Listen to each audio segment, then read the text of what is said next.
마지막 청문회인 거죠, 사실은? 사실상? 한 번 더 할 수도 있나요? 한 번 더 한다고 지금 하고 있습니다. 근데요, 추진하고 그게 있지. 그런데 새누리당이 이제 분당이 되면 국정조사위원장이 김성태 위원장이잖아요.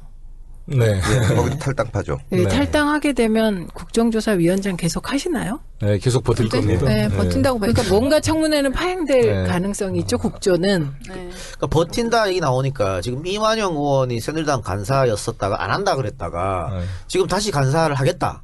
그리고 정우택 원내대표가 간사해라. 이러고 있거든요. 근데 이완영 의원이 지금 위증교사 핵심 중에 핵심 인물이지 않습니까? 정황상 거의 한 99.999% 했을 것 같은데 이 사람이 이렇게 간사로 해서 청문회에 참석해도 되는 겁니까? 아, 그분은요, 뭐 간사고 뭐고 위증 이전에 의원으로서 자질의 문제가 그렇죠. 있어요. 저는 정말, 다들 포항제철 철판으로 정말, 인정해가지고 정말 나와가지고. 깜짝 놀랐어요. 아, 왜 어떻게 수염을 그런 기르는 질문을. 거죠? 네, 저는 그 간사 사퇴한다고 그랬을 때 최소한의 양심은 있구나. 사실 그렇게 생각했어요. 근데 돌아왔어요. 아니나 다를까 다시 번복하시더라고요.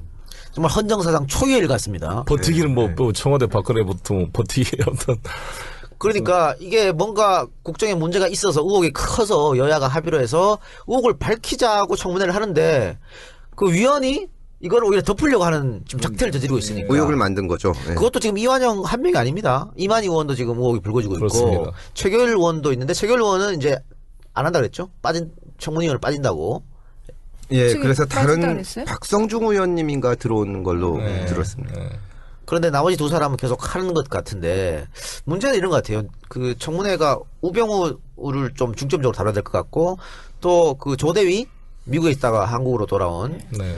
그 조대위를 좀 캐면 세월호 7시간이 밝혀지지 않을까 생각되는데 거기에 집중해야 되는데 만약에 이만희가 계속 참석하면 위중 문제를 또 얘기해야 될 거고 또 태블릿 PC 가지고 얘기할 게 아닌가 싶어서 좀 걱정입니다. 그래서 따로 한 번 더 해야 된다고 네, 지금 그러니까 당에서 우리 주장하고 당에서는 있습니다. 그래서 그 이중 교사 부분과 관련해서 청문회를 한 번 더 해야 된다. 딱 그것만 떼서 네. 6차 청문회를 하자. 네. 새누리당 입장은 어떤 거죠? 못 받는다고 하죠. 지금 거기야 당연히. 근데 새누리당 청문위원들 이 3명을 제외한 다른 사람들은 그 비판하고 있던데요. 자기 거기 자당은. 나머지 비박계 쪽이니까. 근데 예. 간사가 이완영이니까 당사자가 간사인 거예요. 그렇죠. 간사가 힘이 세니까. 그러니까 참 합의가 문제죠. 되기가 어려운 거죠, 실제로. 왜 안 그만두죠? 하긴요. 지금 아니, 권한대행 그거- 총리도 네. 문자로 해고당했다가 어영부영하다 권한대행까지 되셨잖아요. 자, 어제 1부에서 백혜련 의원이 태블릿 PC에 대한 얘기를 조금 하셨어요.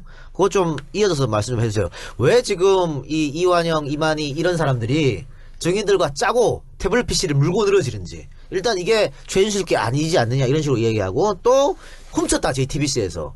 JTBC에서 훔쳤다 이 얘기는 그 박영선 의원이 폭로한 녹취록에 따르면 최순실이 그렇게 하라고 시켰던 정황이 드러나지 않습니까? 네. 태블릿 PC를 왜 자꾸 얘기하는 거예요? 그러니까 이 사건이 이제 박근혜 최순실 게이트가 불거지게 된 결정적인 계기가 사실은 태블릿 PC죠. 그렇기 때문에 그리고 거기에서 이제 문서 유출이라든지 이런 게 다 입증된 것이기 때문에 그 부분에 대해서 제일 다투고 싶을 겁니다. 근데 이제는 태블릿 PC만이 아니라 그거로 시작됐지만 지금 안종범의 수첩. 그리고 정호석의 녹음 파일 이런 네. 다른 객관적인 증거들도 이제 많이 나와서 이건 하나만 가지고 이렇게 되는 건 아니에요, 사실.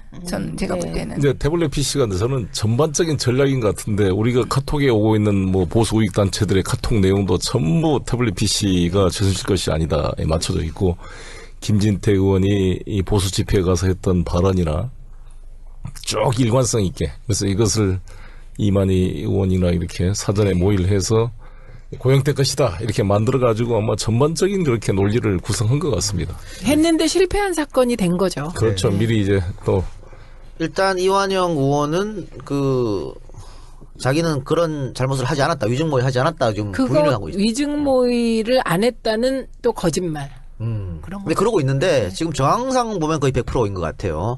일단 그 다른 의원들 그 이만희 의원, 최교일 의원을 부른 사람도 이완영 의원이었고 또 정동춘 이사장을 자리에 부른 것도 이완영이었고 먼저 전화했다는 그렇죠. 거죠. 네.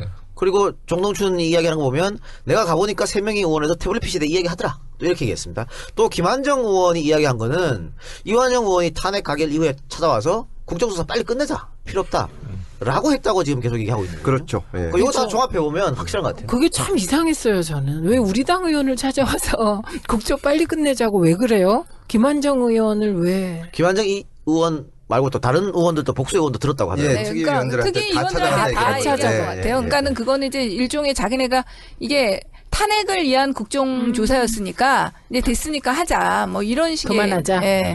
자, 그러면 더민주당 대변인님. 네. 더민주당 차원에서는 이완영 의원하고 이만희 의원 어떻게 하는 겁니까? 뭐 윤리 고발이라든가 뭐. 아니 저희가 할 수 있는 수단은 다 하고 일단 물러나야죠. 이게 여기서 그 국조위원으로 계속 오고 특히 간사한다는 건 말이 안 되는 겁니다. 어떻게 보면 국회가 정말 우스꽝스러워 보이는 거죠. 그래서 실제로 자기도 사퇴하겠다고 얘기를 했고 저희가 뭐 이거 주장한 것뿐만이 아니라 약속을 지키라는 겁니다. 당연히 물러나야죠. 그러니까 압박하는 건 당연한 거고. 네. 당 차원에서 뭐 윤리 제소라든가 혹은 검찰 고발이라든가 지금 이런 것들을 준비하고 있습니까? 예, 준비를 하고 있고 저희가 할 수 있는 거 다 할 겁니다. 그거는. 그래서 위증이 사실로 드러나면 위증 모의가 그만둬야죠. 아니 고발하는 건 당연한 거고 위증 모의가 사실로 드러나면 처벌 받아야죠. 법적 처벌이 형사처벌 받아야죠. 형사처벌 받아야죠. 예. 어떻게 되나 궁금한데 어떻게요? 형사처벌이 어떻게 되는지. 형사처벌 됩니다. 위증교사. 그러니까 이게 뭐 몇 년 이상 이렇게 구체적 이게 있잖아요. 그건 제가 이거 네. 찾아왔어요. 그래서 그래서 네. 역시 예술을 해야 돼요. 준비를 하세요 이렇게. 백대련 화이팅! 네. 이게 제 이제 변호사입니다. 형법상 조항이 있고 국회에서 증언 감정 등에 관한 법률 두 가지가 되는데 형법상 이증죄일 때는 5년 이하의 징역 또는 1천만 원 이하의 벌금이에요. 근데 국회에서의 증언 감정 등에 관한 법률이면 그거는 더 형이 셉니다. 그건 벌금형이 없어요. 없고 아. 1년 이상 10년 이하의 징역입니다. 세네. 네, 교사범도 예, 똑같거든요. 형이 원래 이 정범에 대한 법률 조항인데, 근데 이제 국회에서 증언 감정 등에 관한 법률은 단서 조항이 하나 있어요. 범죄가 발각되기 전에 자백한 때는 그 형을 강경 또는 면제할 수 있다. 근데 지금 뭐 이거는 자백도 아니고 부인하고 있잖아요. 지금 또 위증이 발각됐다고 네. 봐야죠. 네. 예. 그러니까 그러니까 이거는 이거는 이제 적용되는 건 아니죠. 백 의원님 말씀하신 게 의미가 있는 게 그 벌금형 받으면은 의원직에 영향이 없는데 이 저 그 국회에서의 증언 감정 법률은 벌금형이 없거든요. 그럼 의원직하고 직결되는 거죠. 예.